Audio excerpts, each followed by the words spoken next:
خاتم الانبیاء صلی اللہ علیہ وآلہ وسلم کے اعلان نبوت کو 23 سال پورے ہونے کو تھے۔ حج کا مہینہ بالکل قریب آن پہنچا تھا۔ رسول اکرم صلی اللہ علیہ وآلہ وسلم اپنے 23 سالہ دور رسالت کی ہمہ جہت تعلیمات کا خلاصہ پیش فرمانا چاہ رہے تھے۔ چنانچہ دین کی جامع ترین عبادت حج کا ارادہ کیا۔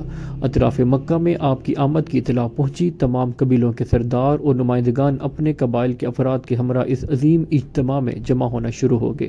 مسلمانان عرب کے بڑے قافلے جوک در جوک مکہ المکرمہ جانے لگے۔ 26 ذوالقعدہ 10 ہجری آپ صلی اللہ علیہ وآلہ وسلم نے غسل فرما کر احرام کی چادر اور تہبند باندھا۔ مدینہ سے 6 میل کے فاصلے پر ذوالحلیفہ جو مدینہ منورہ کی میقات ہے وہاں پہنچ کر شب بھر قیام فرمایا۔ اس کے بعد 2 نفل ادا فرمائے، احرام کی نیت فرمائی اور قصوہ اونٹنی پر سوار ہو کر بلند آواز میں تلبیہ پڑھی۔ اے اللہ، ہم تیرے سامنے حاضر ہیں۔ اے اللہ، تیرا کوئی شریک نہیں، ہم حاضر ہیں۔ تعریف اور نعمت سب تیری ہی ہے اور سلطنت میں تیرا کوئی شریک نہیں۔ سفر جاری رہا۔ مکہ مکرمہ کے قریب پہنچ کر غسل فرمایا۔ تقریباً 8 دن کا سفر طے کرنے کے بعد 4 ذی الحج 10 ہجری کو آپ صلی اللہ علیہ وآلہ وسلم 1.25 لاکھ صحابہ کرام کی کثیر تعداد کے جلب میں مکہ المکرمہ داخل ہوئے۔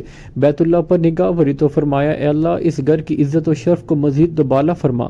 پھر بیت اللہ کا طواف ادا کیا۔ پہلے 3 چکروں میں رمل خوب کندھا ہلا کر اور اکڑ کر چلنے کو کہتے ہیں کہ 7 اور باقی 4 چکر عام چال سے پورے فرمائے۔ طواف سے فارغ ہو کر آپ صلی اللہ علیہ وآلہ وسلم مقام ابراہیم پر تشریف لائے اور یہ آیت تلاوت فرمائی، اور مقام ابراہیم کو سجدہ گاہ بناؤ۔ اس مقام پر 2 نفل ادا کیے۔ اس کے بعد صفا مروہ پر سعی کے لیے تشریف لے گئے۔ 7 چکر ادا کرنے کے بعد اعلان فرمایا، جن کے پاس قربانی کے جانور ہیں وہ احرام نہ کھولیں اور باقی لوگ حجامت بنوا کر احرام کھول دیں۔ جمعرات 8 ذی الحج صبح سورج طلوع ہونے کے بعد آپ صلی اللہ علیہ وآلہ وسلم مینا تشریف لے گئے، جہاں ظہر، عصر، مغرب، عشاء اور 9 ذی الحج کی فجر کی نماز ادا فرمائی۔ جمعے کے دن 9 ذی الحج مینا سے عرفات کو روانہ ہوئے۔ نمرہ میں کمبل کا ایک خیمہ نصب کیا گیا، وہاں قیام فرمایا۔ زوال کے وقت اونٹنی قصوہ پر سوار ہو کر میدان عرفات میں تشریف لائے اور اونٹنی پر ہی خطبہ ارشاد فرمایا۔ آپ صلی اللہ علیہ وآلہ وسلم نے اللہ تعالیٰ کی حمد و ثنا کے بعد ارشاد فرمایا، لوگو میری باتیں سنو، شاید اگلے سال مجھے اور تمہیں اس محفل میں اکٹھے ہونے کا موقع نہ ملے۔ میں آج کے دن مسلمانوں کی جان و مال اور عزت و آبرو کو قیامت تک ایک دوسرے پر حرام کرتا ہوں۔ جس طرح تمہیں اس مہینے اور اس دن کا احترام ہے، اسی طرح تمہیں ایک دوسرے کے مال، آبرو اور خون کا احترام کرنا چاہیے۔ کوئی چیز جو ایک بھائی کی جائز ملکیت میں ہے دوسرے پر حلال نہیں جب تک وہ خود اپنی خوشی سے اسے نہ دے۔ آپ صلی اللہ علیہ وآلہ وسلم نے قیامت کے دن احتساب کے بارے میں فرمایا، یاد رکھو ایک دن ہم سب کو مر کر اللہ تعالیٰ کے حضور میں حاضر ہونا ہے، جہاں پر ہر ایک سے اس کے اعمال کے بارے میں پوچھا جائے گا۔ نبی اکرم صلی اللہ علیہ وآلہ وسلم نے غیر اسلامی رسوم کے بارے میں فرمایا، لوگو یاد رکھو زمانہ جاہلیت کی ہر رسم میرے قدموں کے نیچے ہے، میں اسے ختم کرتا ہوں۔ زمانہ جاہلیت کے قتل و خون کے جھگڑے آج تک ختم کر دیے جاتے ہیں۔ اس سلسلے میں سب سے پہلے میں خود ربیعہ بن حارث بن عبد المطلب کے خون سے دستبردار ہوتا ہوں۔ اس خطبہ شریف میں حضور اکرم صلی اللہ علیہ وآلہ وسلم نے اسلامی مساوات کا درس دیا۔ سب مسلمان آپس میں بھائی بھائی ہیں، عربی کو اجمی پر اور اجمی کو عربی پر کوئی فضیلت حاصل نہیں، ہاں صرف پرہیزگاری خدا کے نزدیک افضل ہے۔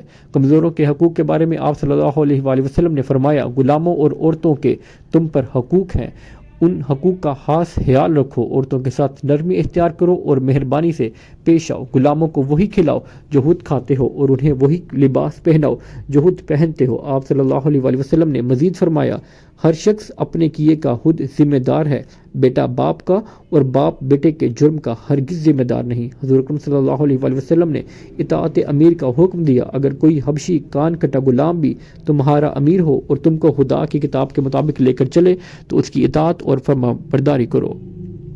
حضور اکرم صلی اللہ علیہ وآلہ وسلم نے مزید فرمایا، لوگوں نہ میرے بعد کوئی نبی آئے گا اور نہ نئی امت پیدا ہوگی، خوب سن لو، اپنے رب کی عبادت کرو، 5 وقت کی نماز پڑھو، رمضان کے روزے رکھو، مال کی زکوٰۃ خوشی سے ادا کرو، خانہ کعبہ کا حج کرو اور اپنے حاکموں کے فرما بردار ہو۔ اس کی جزا یہ ہے کہ اپنے پروردگار کی جنت میں داخل ہو جاؤ گے۔ اور تم میں 2 چیزیں چھوڑے جا رہا ہوں کہ اگر تم انہیں مضبوطی سے پکڑ لو گے تو کبھی گمراہ نہ ہوگے، اور وہ ہیں کتاب اللہ اور اس کے نبی کی سنت۔ آپ صلی اللہ علیہ وآلہ وسلم نے ارشاد فرمایا، جو لوگ یہاں موجود ہیں وہ یہ باتیں غیر حاضر لوگوں تک پہنچا دیں۔ ممکن ہے بعض سامعین کے مقابلے میں بعض غیر حاضر لوگ ان باتوں کو زیادہ اچھی طرح یاد رکھیں اور ان کی حفاظت کریں۔ اے لوگو، اللہ تعالیٰ نے میراث میں سے ہر وارث کے لیے ثابت کردہ حصہ مقرر کیا ہے، اور 1/3 مال سے زیادہ وصیت کرنا جائز نہیں۔ بچہ اس کا جس کے بستر پر نکاح میں تولد ہوا، اور بدکار کے لیے پتھر جس نے اپنے باپ کی بجائے کسی دوسرے کو باپ قرار دیا، تو ایسے شخص پر اللہ اور فرشتوں اور تمام انسانوں کی طرف سے لعنت ہے، اس کے لیے قیامت کے دن کوئی عفظ یا بدلہ نہ رکھا جائے گا۔ اس خطبے میں نبی اکرم صلی اللہ علیہ وآلہ وسلم نے 4 قابل احترام مہینوں کا بھی ذکر فرمایا، یعنی ذی القعدہ، ذی الحجہ، محرم اور رجب۔ آپ صلی اللہ علیہ وآلہ وسلم نے امانت کی ادائیگی کا حکم دیا، جس کے قبضے میں کوئی امانت ہے تو اسے اس کے مالک کو ادا کرے۔ آپ صلی اللہ علیہ وآلہ وسلم نے سود کو حرام قرار دیا، دور جاہلیت کا سود کل عدم قرار دیا، البتہ تمہارے لیے اصل پر حق ہوگا، نہ تم کسی پر ظلم کرو نہ تم پر ظلم کیا جائے گا۔ سب سے پہلے میں اپنے چچا عباس بن عبد المطلب کے سودی مطالبات کو کل عدم کرتا ہوں۔ خطبے کے آخر میں آپ صلی اللہ علیہ وآلہ وسلم نے لوگوں سے پوچھا، کیا میں نے تمہیں اللہ تعالیٰ کا پیغام پہنچا دیا؟ سب نے بے حق آواز جواب دیا، آپ نے اپنا حق ادا کر دیا۔ اس پر آپ صلی اللہ علیہ وآلہ وسلم نے اپنی انگلی آسمان کی طرف اٹھائی اور 3 بار کہا، اے خدا تو گواہ رہنا، اے خدا تم گواہ رہنا، اے خدا تم گواہ رہنا۔ آپ صلی اللہ علیہ وآلہ وسلم کے پیغام کو ربیع رضی اللہ تعالیٰ عنہ اپنی بلند آواز سے لوگوں تک پہنچا رہے تھے۔ آپ صلی اللہ علیہ وآلہ وسلم خطبے سے فارغ ہو چکے تو جبرائیل علیہ السلام کی طرف سے یہ وحی لے کر نازل ہوئے، آج میں نے تمہارے لیے تمہارا دین مکمل کر دیا اور تم پر اپنی نعمت پوری کر دی، اور تمہارے لیے اسلام کو بحیثیت دین پسند کر لیا۔ حضرت عمر رضی اللہ تعالیٰ عنہ نے یہ آیت سنی تو رونے لگے، اب سمجھ گئے تھے کہ حضور اکرم صلی اللہ علیہ وآلہ وسلم اس دنیا سے الوداع ہونے والے ہیں۔